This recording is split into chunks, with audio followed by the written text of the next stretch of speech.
Големият отсъстващ в състава на Ловчели е Марсело Никасио. Сега обаче първа хубава атака, удар с глава и невероятен пропуск на Армандо Ваюши. Чудесно бе центрирането. Ланов, след което чудесна изява на футболистите на Берое. Възможност за контратака, може би удар от движението го и него. И каква грешка, 1-0 за Берое. Страхотна грешка на Илко Пиргов. Берое Стара Загора повежда с гол на Елияш да Силва в 10-та минута. Какво начало на този двубой и наистина огромна грешка на Пиргов. Опита се да хитрува Страхил Попов. Христо Стоичков е бесен край тъч линията. Тези ръкомахания са красноречиво доказателство за настроението на треньора на Литекс. Имаше идея и в това негово отиграване.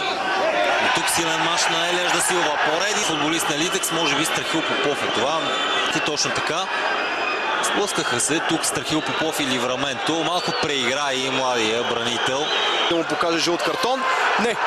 Той му показва директен червен картон. Не беше...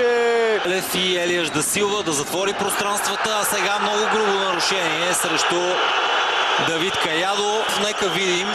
Ами може би тук имат право и феновете на Берое да поле. Сам е Христо Янев. Сега получава подкрепа от дясно от Галин Иванов, но срещу него вече е Овона. Решава да се надиграва Галин Иванов. Много хубаво центриране, удар на Янев. 1-1. 33-та минута. Литекс изравнява. Много добре проведена многоходова атака. Преминала през Петър Занев и Христо Янев. Спорен след това беше паса на Опанеца.